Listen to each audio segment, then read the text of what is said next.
buenas tardes con todos los presentes y a quienes puedan ver posteriormente este video. No voy a, ya muchas gracias por la presentación y por la oportunidad. Voy a compartir directamente mi exposición. Así es que si me dan un segundo, lo voy a compartir en este momento. Uy, a ver, creo que se puede hacer mejor si hago esto. Exacto. Sí. Ya está. ¿Me pueden confirmar si se observa bien? Sí se observa. Perfecto. Bueno, el tema que de esta exposición es la santidad del presidente del Perú y la Babel del Congreso y del Tribunal Constitucional. Poco a poco iré señalando por qué el título, pero vamos a centrarnos primero en los siguientes puntos, ¿no? El primero es el contexto histórico, que vamos a ver la vacancia de Martín Vizcarra, y esto va a ser muy importante, porque en las conclusiones vamos a ver algunos asuntos, algunos temas con respecto a la figura de la vacancia, que se está propugnando ahora en el tema del actual presidente Castillo. Después la Torre de Babel, bueno, sobre los argumentos de incapacidad moral desde el Congreso y algunos miembros del Tribunal Constitucional. La Torre de Babel, bueno, ya lo explicaré en su momento, pero quiero distinguir en ambos puntos y cómo estos podrían llevarnos a una idea equivocada de la vacancia. Después vamos a analizar el artículo 50 de la Constitución Política del Perú, que permite entender un poco de qué se podría entender o aproximarnos al conocimiento del entendimiento sobre la moralidad en el Perú. Al mismo tiempo, la esencia de la Constitución, y por último, daré unas conclusiones que sirven también de advenimiento o de advertencia a este gobierno que se está dando en estos momentos y esta pugna de poderes. Muy bien. Sin hacer mucho énfasis explícitamente en todos los detalles que habían sucedido, en que sí estuvo o no estuvo, realizó o no realizó determinados actos que para algunos consideraron errados. El fundamento de la vacancia de Martín Vizcarra radicó en un punto en concreto, en lo que está establecido en el artículo 113 de la Constitución Política del Perú, que señala la vacancia del presidente de la República. Curiosamente, somos uno de los pocos países, si no el único en Latinoamérica, que nos permiten vacar por incapacidad moral. Pero vamos a leer explícitamente qué nos dice el inciso 2 del artículo 113. Dice, su permanente incapacidad moral o física declarada por el Congreso. Entonces, acá tenemos dos situaciones muy concretas, que primero dice, el Congreso debe declarar, no debe declarar si el presidente Vizcarra es inmoral, tampoco debe declarar si el presidente Vizcarra es constantemente, o el expresidente Vizcarra fue constantemente inmoral, y tampoco debe declarar si el presidente Vizcarra tiene una incapacidad moral. Solo puede declarar si su incapacidad moral es permanente. Bueno, hasta ahí no tenemos una solución, porque solamente nos dice que debe haber, sin todavía entrar a detalle de qué es la moral, solamente nos dice que debe tener algo, no debe tener algo, y este algo debe ser permanente, o sea que debe carecer de algo permanentemente. Muy bien, entonces, se le cuestionó por los presuntos pagos del Club de la Construcción y se le inició una investigación penal. Sin embargo, entre muchas otras cosas, sin embargo, hasta ahí llega el fundamento del Congreso, ¿no? Debido a que ha pasado todas estas cosas, el Congreso declara su permanente incapacidad moral. Ahora, ¿por qué puse la Torre de Babel? La figura bíblica de la Torre de Babel es justamente en el sentido de que hombres prefirieron admirar al hombre, a las habilidades del hombre, que a Dios. Entonces comenzaron a construir la torre más gigantesca que se pueda ver en todo el mundo. Dios, al ver no la construcción, sino la intención del hombre eh, de superar, de ser admirado, incluso más que Dios, es que les cambia los idiomas a todas las personas de tal manera que ninguno se entienda. Normalmente se habla de Babel cuando hay una confusión, porque justamente nadie podía entenderse y por lo tanto la torre jamás fue culminada de tal manera que pudiesen honrarse, porque no podían seguir instrucciones. Ese es, parece, el origen de los idiomas. Pero ahora vayamos un poco más al tema. Parece la Babel porque los argumentos que lanza algunos miembros del Tribunal Constitucional, y no de una manera concretas, sino como opiniones, solicitudes de interpretación y todo lo demás, han sido dispersas. Por ejemplo, para los analistas constitucionalistas y algunos miembros del Tribunal Constitucional, por lo menos 4 sí decidieron que ellos tenían la autoridad para definir o pensaron que había un hueco en la definición de moral. Entonces ellos tendrían que, al ser máximos intérpretes de la Constitución, tendrían que interpretar qué significa moral. Por otro lado, el Congreso, dado que hemos leído ya el artículo 113, tendría la facultad de interpretar qué es moral, porque ellos son quienes designan, o tendrían la facultad de colocarlo. Había expositores como Bloom, Fortini, por ejemplo, que decía que no se debe definir o no se debe delimitar qué es moral, simplemente es un concepto que ya está dentro de la Constitución. Y por último, algunos constitucionalistas dicen de que esto tiene un arraigo histórico. Entonces, como esto tiene un arraigo histórico, esto en realidad es una copia de o un flagelo de las líneas del derecho francés, donde la moralidad en realidad significaba una incapacidad mental.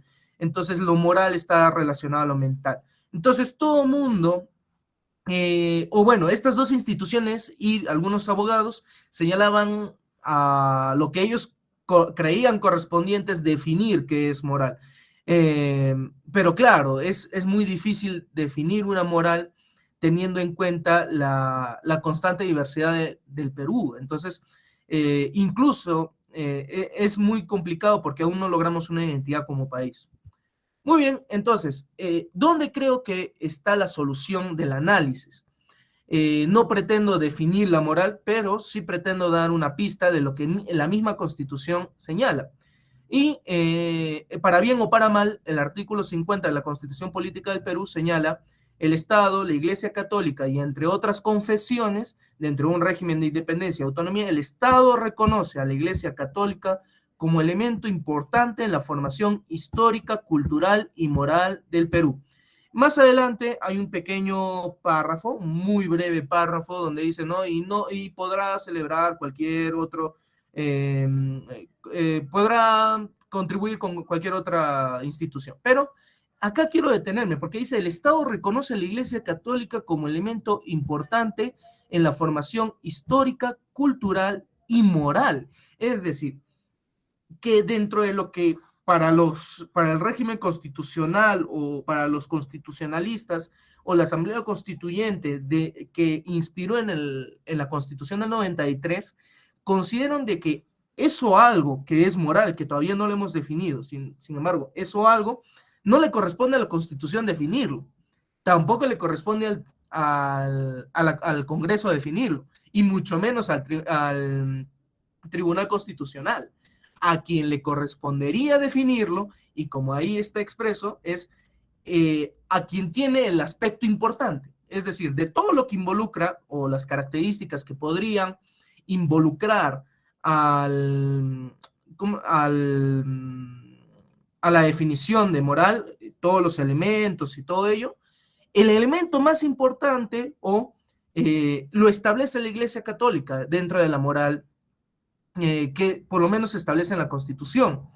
Entonces, bajo ese sentido, es que tiene una mayor amplitud, porque entonces nos remite a una autoridad quien podría dirimir la idea no sobre una definición de lo moral, sino por el contrario, cuando determinadas actividades sean cuestionables dentro o no, o mejor dicho, si son buenas o malas dentro de la moralidad que establece la Constitución y que podría facultar al Congreso vacar a un presidente. Ahora, ¿qué sucede? Cuando nosotros vemos esta situación, podría sonar hasta un poco descabellado, porque en efecto el Perú no es, primero, para comenzar, desmitifiquemos esto, no es un Estado laico. El Perú en el artículo 2, donde se encuentran los derechos fundamentales, aunque no se limitan a ellos, establece claramente de que todos tenemos libertad del credo, entonces cualquier persona puede profesar cualquier religión. Y en el artículo 50 dice, establece dos cosas importantes, establece su relación con la Iglesia Católica y que no se opone con celebrar con alguna otra institución religiosa, aunque nunca hemos visto esa manifestación. Entonces, vulgarmente, diciéndolo de esta manera, están juntos pero no revueltos. Sin embargo, esto es importante porque ahora la esencia donde se denota el preámbulo en la constitución política, normalmente, si ustedes pueden leer la constitución de China, por ejemplo, van a ver de que es un preámbulo de 3 hojas donde manifiesta el espíritu de las revoluciones del campesino, etcétera, ¿no? En nuestro caso, nuestro preámbulo son 3 líneas.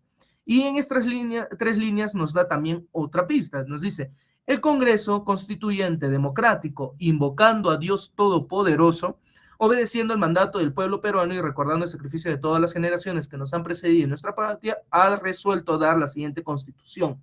Entonces, es decir, que el espíritu de la constitución, o por lo menos de quienes inspiraron en esta constitución, sí tenía en referente esta especie de relación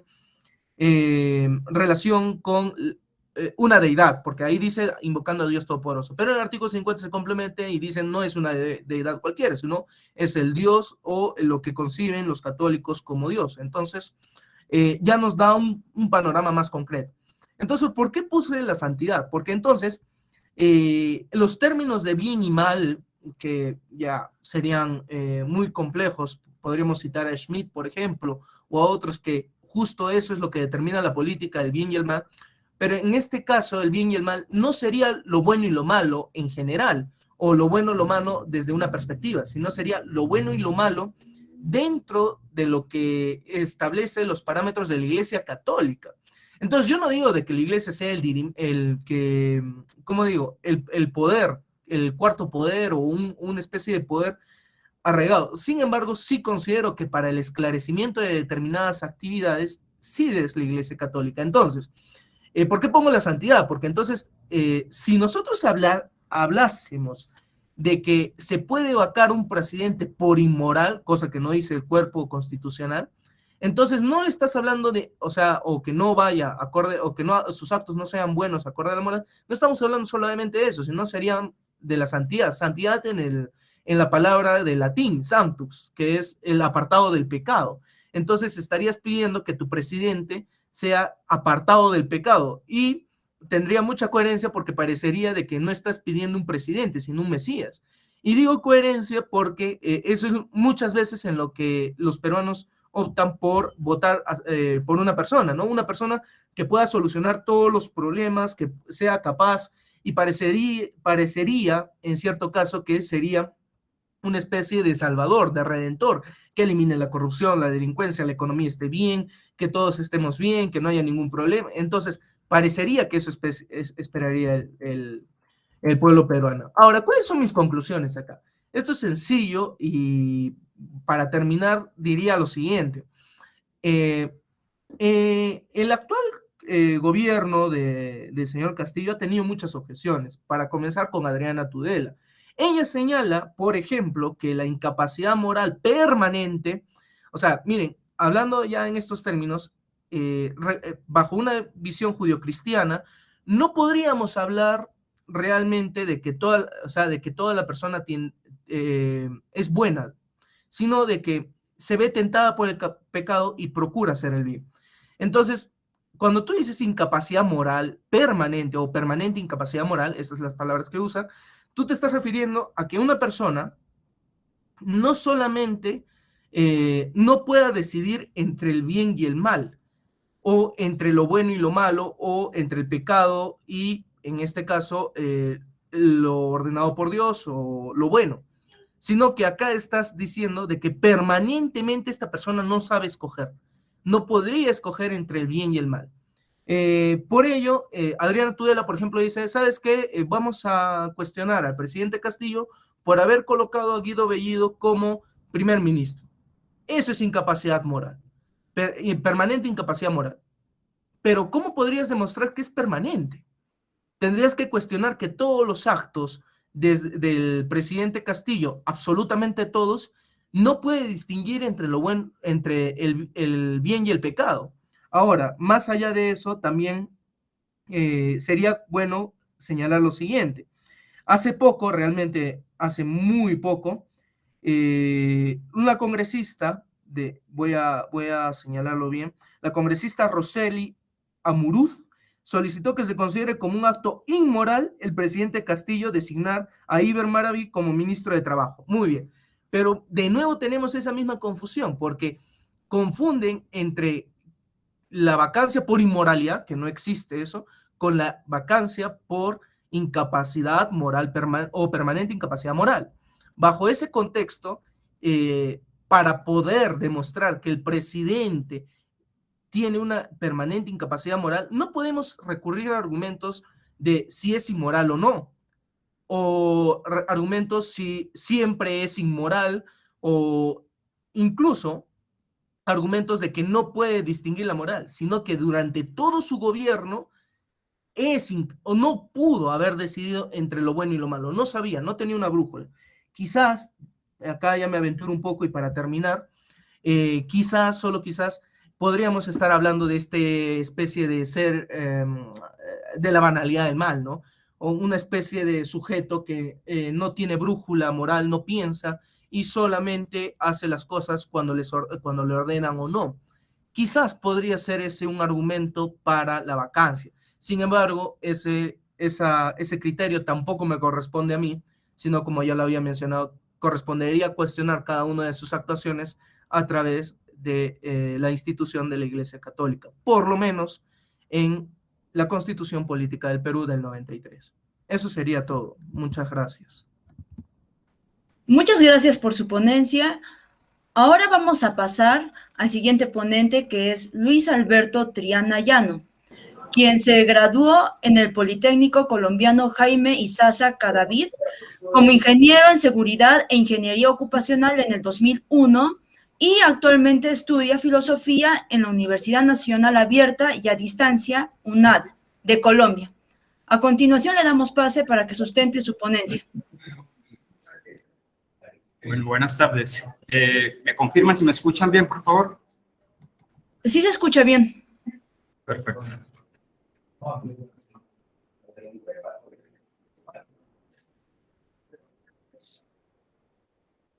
Bueno. Muy bien, la ponencia entonces que tengo el gusto de compartir con ustedes el día de hoy se ha titulado Retos de la filosofía política en la actualidad. Está propuesta la siguiente agenda, la parte introductoria y dos grandes apartados. El primero de ellos es el contexto de la política en este siglo y algunas cuestiones de interés para la filosofía política del siglo XXI como el segundo. Naturalmente, con unas conclusiones al final. Partiendo del contexto actual de la filosofía política, en un mundo globalizado en las relaciones políticas, económicas, sociales y comunicativas, bajo las dinámicas que imponen las múltiples conectividades, conocidas como redes sociales, que contribuyen por medio de la interacción entre humanos y máquinas a la generación de grandes volúmenes de datos, conocido como el Big Data, y con el manejo de esos a través de algoritmos que pueden y han modificado las acciones y comportamientos de quienes estamos inmersos en la red de redes, llevándonos a mantener la figura hombre espectador unidimensional en la actual sociedad del espectáculo, sociedad que debe enfrentar grandes retos en esta nueva normalidad, consecuencia de la última gran pandemia.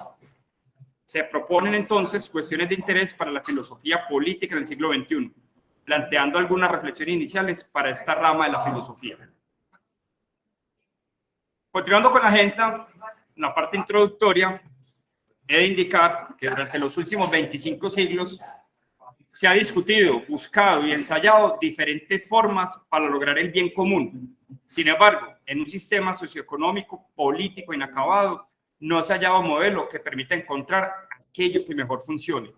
Aunque no es el propósito encontrarlo, Sí lo es plantear algunas cuestiones a tratar y en la medida de lo posible resolverlas para integrar las respuestas a ese modelo particular que cada sociedad, nación o incluso el globo deben considerar el más apropiado.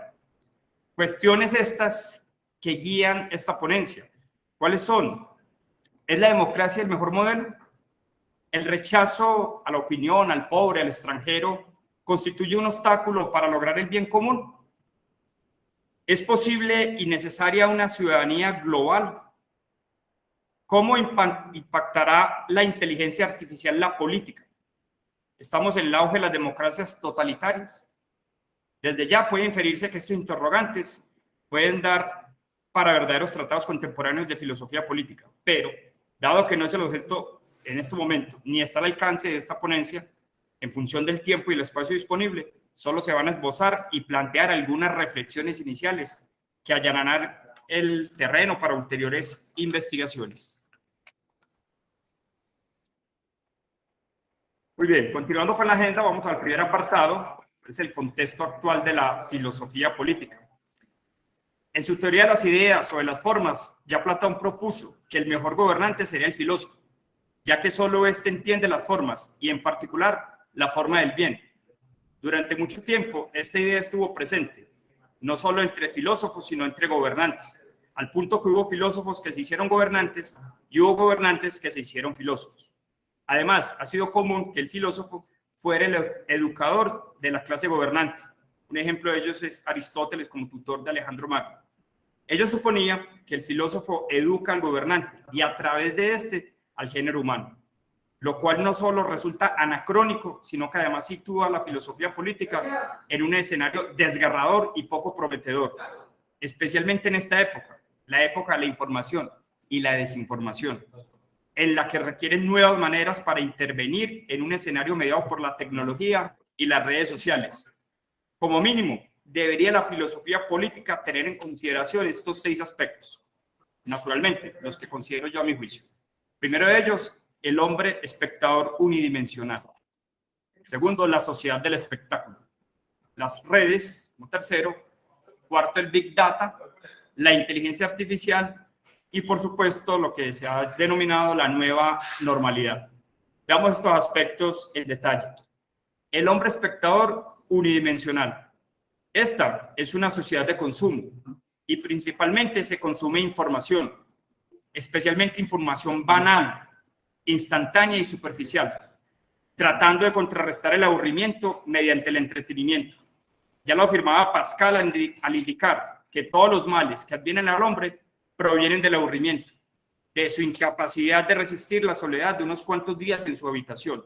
Hoy, la sociedad en general ha superado las necesidades básicas del hombre y ello implica que ésta gestione su tiempo libre. Conseguía la emancipación en la modernidad. Ahora la vida, lo cotidiano, lo moral, lo político devienen espectáculo. ¿Qué hace el hombre hoy? Vivir su vida. Vivir su vida como espectador, cuestionar como espectador, enojarse como espectador y olvidar como espectador. Hoy, los que están cómodos en su apacible vida han olvidado las conquistas en términos de derechos humanos, de derechos políticos, de derechos laborales y de seguridad social que nuestros antepasados lograron como sujetos activos, productivos y políticos, no como espectadores. Esta cómoda sociedad expectante ha sido invadida, permeada y atravesada por la tecnología, en la que el sujeto no es mero espectador, sino que se mimetiza, se simbiotiza con la cosa tecnológica, lo que permite que se identifique plenamente con esa sociedad en la que vive, que acepte como un todo y no como una mera posibilidad esa condición de vida, perdiendo la visión general, haciendo más estrecho su panorama, reduciéndolo a una sola dimensión, lo que Marcuse ha denominado el hombre unidimensional. Me permito citar a Marcuse. La siguiente cita es, abro cita: los productos adoctrinan y manipulan, promueven una falsa conciencia inmune a su falsedad, y a medida que estos productos útiles son asequibles a más individuos en más clases sociales, el adoctrinamiento que llevan a cabo, que llevan a cabo deja de ser publicidad, se convierte en un modo de vida. Es un buen modo de vida, mucho mejor que antes. Y en cuanto tal, se opone al cambio cualitativo. Así surge el modelo de pensamiento y conducta unidimensional, en el que ideas, aspiraciones y objetivos que trascienden por su contenido el universo establecido del discurso y la acción son rechazados o reducidos a los términos de este universo. Fin de la cita. Esta extensa cita cobra importancia en la medida en que se traslada de la esfera política, dado que los políticos a través de las redes promueven sistemática y permanentemente el pensamiento unidimensional, apoyados en falacias, menciones ambiguas, noticias falsas o fake news, o en interpretaciones mediante discursos monopolizados que logran el propósito de la conducta unidimensional. Un ejemplo en el caso de Colombia se puede tomar el de la elección de un candidato desconocido e incompetente señalado por el carismático líder dominante. Mismo candidato que hoy, siendo presidente en la instalación del último Congreso Legislativo y a menos de 13 meses de concluir su periodo, habla como si aún estuviese en campaña, prometiendo. El siguiente aspecto a tener en cuenta es la sociedad del espectáculo. Consecuencia de lo anterior del ser espectador y en el marco de la inmediatez, deviene la sociedad del espectáculo, en el que todo es espectáculo. Y los canales de difusión tradicionales, así como las nuevas cajas de resonancia que encuentra cualquier persona con acceso a la red de redes, cumple una función política y con frecuencia se percibe su excesivo poder doctrinal y unidimensional de la opinión pública, siendo esta función muy preocupante, pero no la única, reconociendo por lo menos dos funciones adicionales. La primera de ellas, afianzar la figura del espectador. Dado el consumo de información que conlleva el consumo de opinión ideológica, de la opinión ideológica que sea, el ser espectador conlleva una relación cambiante con las cosas, las personas y las ideas en medio de un gran influjo continuo y desbordante de información que va respondiendo a las estrategias de adoctrinamiento, haciendo que el caos de la inmediatez, las relaciones, sean mediadas por likes, sean débiles, sean pasajeras, sean efímeras, sin lealtades con las personas ni las ideas, abandonando la ciudadanía y pasando al espectador libre de opinión. La segunda función es aquella del contenido insustancial. Si bien es cierto que en principio los medios tradicionales y las redes sociales cumplen una función adoctrinadora que obedece a la voluntad de los dueños para los primeros y de los programadores de los algoritmos para los segundos, finalmente están regidos por los intereses de los agentes políticos, económicos e ideológicos. Estos medios, redes y tecnologías sucumben a la ley del espectáculo por la que el contenido requiere dramatización, grandilocuencia, originalidad y rimbombancia. Todo ello en búsqueda de captar al espectador, así sea solo mientras dure la sesión, tratando de conmoverlo, aunque el contenido sea irrelevante, sea intrascendente, sea insustancial. El tercer aspecto del contexto de la filosofía política en el siglo XXI son las redes. Históricamente se ha obedecido el esquema filósofo-rey, legislación ciudadana. Esto hoy se ha sustituido por una complejidad de redes en direcciones y sentidos múltiples. Es así como las figuras del filósofo y del rey fueron reemplazados por instituciones políticas y centros de poder de la democracia, para este último. Y en el caso del primero, por una cada vez mayor manifestación de medios que producen y difunden opiniones, no necesariamente saberes. En principio, la imprenta, los periódicos, la radio, la televisión y con la internet, estos medios se han multiplicado en cantidad, no necesariamente en calidad, con una proclividad a aceptar la propuesta de Nietzsche. Y lo voy a citar: no existen hechos, solo interpretaciones. Fin de la cita. Interpretaciones expresadas por uno o una masa que viraliza opiniones, pseudoverdades o fake news que pueden suponer una amenaza a la estructura democrático-parlamentaria, aquel último vestigio del esquema histórico filósofo-rey, que ante la presión de la tendencia, de lo viral, de lo mediático, si se quiere, de lo popular, del demos, empieza a divagar sin norte con base en interpretaciones, no en hechos. Es decir, sin el saber, mutando a una democracia de opinión consensuada en la que la razón cede a la opinión y la verdad construida por la masa, es decir, a la posverdad. Según la RAE, ¿Qué es la posverdad? Es la distorsión deliberada de una realidad que manipula creencias y emociones con el fin de influir en la opinión pública y en actitudes sociales. Fin de la cita. Lo cual es ya grave en términos absolutos y en algunos escenarios muy grave en términos prácticos. Pensemos en las consecuencias de considerar irrelevante la verdad, por ejemplo, en un juzgado o en un hospital. De hecho, lo estamos percibiendo ahora con los negacionistas de la COVID, por ejemplo, los terraplanistas o los antivacunas. Quienes lo hacen, generalmente lo hacen tomando las teorías vigentes de manera irónica, como si aceptarlas resultase en una suerte de dogmatismo. Y lo más grave aún, desobjetivizando la verdad, lo que contribuye a la dispersión del poder y su diseminación en direcciones contingentes. Un claro ejemplo de esto es la maraña de disposiciones impositivas vigentes en Colombia, fruto de subsecuentes reformas tributarias y medidas tomadas para la reactivación económica, la inversión extranjera o los beneficios tributarios para la generación de empleo, que no es que sean malas per se, sino que no obedecen a una estructura clara, sólida y consistente en el tiempo. Otro ejemplo lo constituye el desorden legislativo penal, que obedece a la ausencia de una política criminal integral que acepta nuevos desarrollos legislativos frutos del populismo punitivo que ha legislado en los últimos 30 años, olvidando los fines esenciales de la pena: disuasión, prevención, resocialización, y promoviendo castigos cada vez más severos, herencia directa de la tradición judeocristiana, que hacen para evitar las conductas punibles o su reincidencia por parte de los pospenados. Es decir, atacando los síntomas y no las causas, que derivan en una cada vez mayor cantidad de conductas punibles, una mayor cantidad de sindicados y condenados a la luz de este populismo punitivo. A tener en cuenta también está la Big Data y la inteligencia artificial. El manejo de grandes volúmenes de datos, conocidos como el Big Data, y su uso predictivo en el comportamiento de la toma de decisiones políticas basadas en algoritmos que imitan los comportamientos humanos, conocida como la inteligencia artificial, supone una nueva condición a considerar en las reflexiones filosóficas en el siglo XXI, dado que los métodos tradicionales como encuestas de opinión vienen siendo desplazados por la minería de datos y el Big Data, con una aproximación diferente al comportamiento humano. En palabras del filósofo coreano-alemán Byung-Chul Han, y voy a citarlo, dice: ¿quién sabe por qué la gente hace lo que hace? La cuestión es que lo hace y que podemos seguirlo y medirlo con una fidelidad sin precedentes.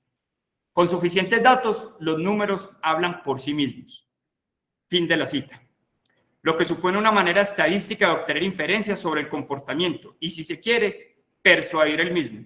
Ello debido a que permanentemente dejamos rastros en la red: visitas a sitios web, reacciones, comentarios, clics, check-ins en vuelos, visitas a ciertos lugares, visitas físicas, registros de transacciones, gustos audiovisuales, entre otros. Todo lo que hacemos, leemos, opinamos y ante lo que reaccionamos y el cómo lo hacemos en Internet queda registrado. De este modo, producimos flujos de información de gran magnitud que difícilmente pueden ser entendidos y procesados con los métodos convencionales dadas sus limitaciones. Es allí donde interviene la minería de datos. Toda esta información es analizada y perfilada por algoritmos. Un algoritmo, según la RAE, y la voy a citar, es un conjunto ordenado y finito de operaciones que permiten hallar la solución de un problema. Fin de la cita. Problema que para el caso de la navegación es el mare magnum de información y desinformación a la que se enfrenta el usuario de la Internet. Y si bien en principio fue loablemente bien intencionado en su diseño, en la medida en que mostraría lo que al usuario le interesaría, ya ello es en principio es una autocensura no consciente, y luego una censura dirigida, que conlleva a recibir un discurso dirigido, que desde el punto de vista informativo supone ya un sesgo de partida, puesto que el usuario cada vez configurará el algoritmo sin darse cuenta para que muestre aquello que previamente le ha interesado, y quizá no llegue a él otras informaciones o perspectivas diferentes a las suyas, con lo que si el usuario cae en esta espiral algorítmica descendente, cada vez tendrá una visión más reducida del panorama informativo, aislándose en su propia burbuja, en su caverna platónica. Incluso podría, si se quiere, teledirigir el comportamiento en un mundo digital del sujeto, ya que en sus gustos, sus miedos y sus esperanzas se puede influir algorítmicamente. Lo vimos con Tron en el 2016. Con lo que sutilmente se empuja al usuario en la dirección deseada sin que éste se percate de ello, y puesto que en principio lo que sirve para vender un producto sirve para vender un candidato.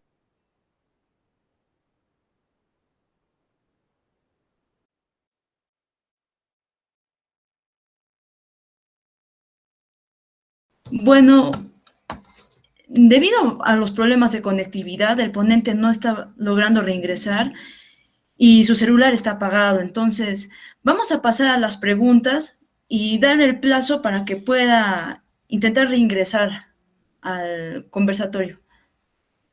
Si hay alguna pregunta, por favor, se espera que se pueda realizar.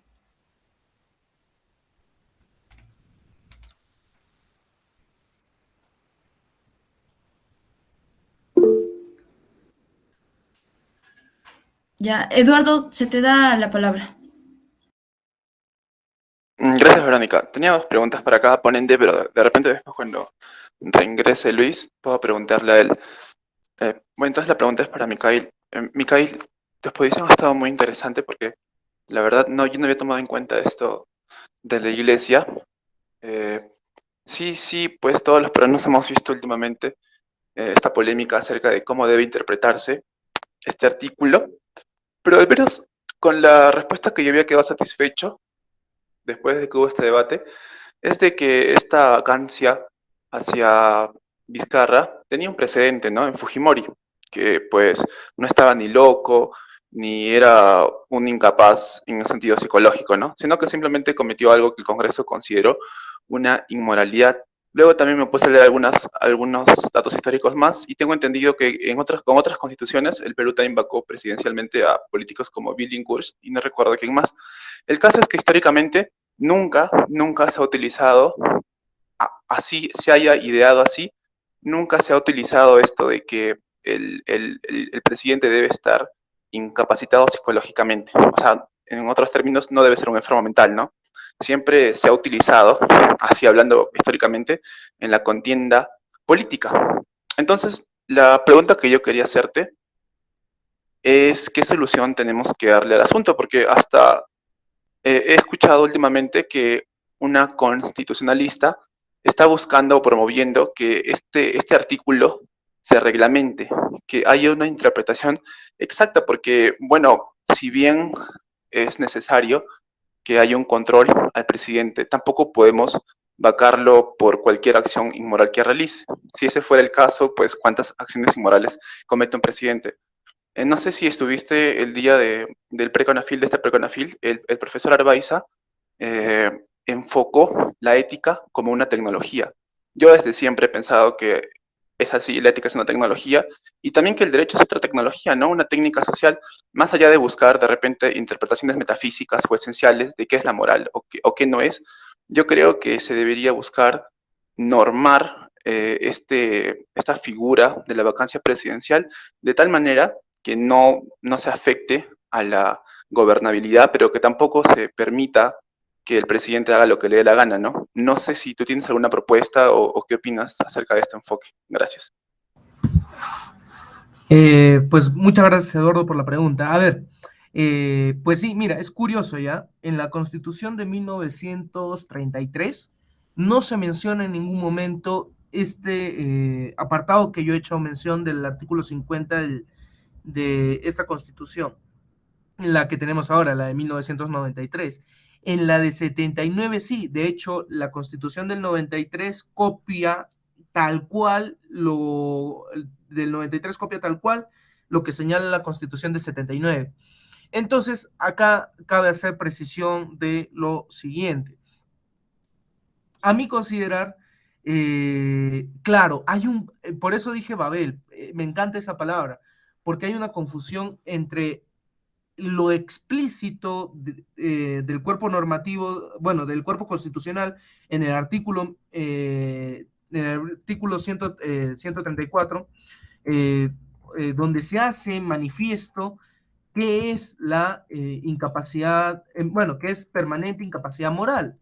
En cambio, en nuestro entender, o bueno, el entender de los congresistas, piensan de que permanente incapacidad moral es igual a inmoralidad.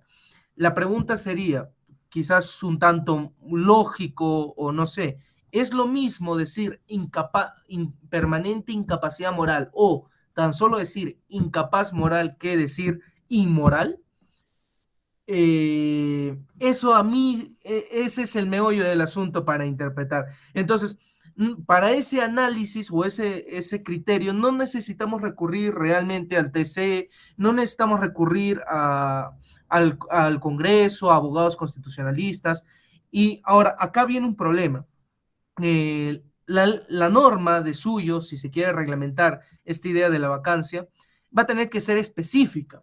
Entonces, si nosotros no tenemos centrada la idea disculpen, tuve un error, dije 134, era 103, el artículo de la vacancia. Si nosotros no tenemos centrado el tema de si es lo mismo incapacidad moral con inmoralidad, y para colmo, permanente incapacidad moral con permanente inmoralidad o simplemente inmoralidad, el reglamentarlo va a ser imposible.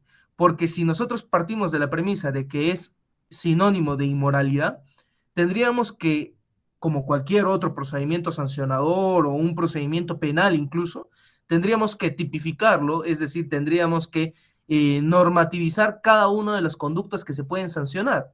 El Código Penal establece el que mata a otro, entonces sanciona una conducta, el matar, ¿no? En este caso, ¿qué conductas y habrían dos problemas?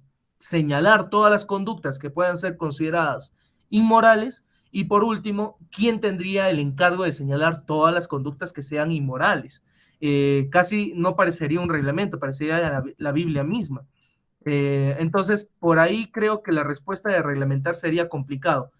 Mi solución es sencillamente que este artículo se use sabiamente y tratar de entender que este artículo no es un sinónimo de inmoralidad, sino es en unas situaciones muy específicas donde el presidente no podría, en todo su gobierno, no ha podido distinguir entre lo bueno y lo malo, y quien tendría que hacer el examen de esta condición tendría que ser la Iglesia bajo ese contexto.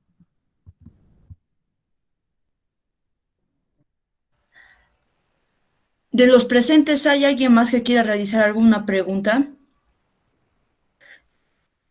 Si no, en todo caso, yo también tengo una duda con respecto a la ponencia.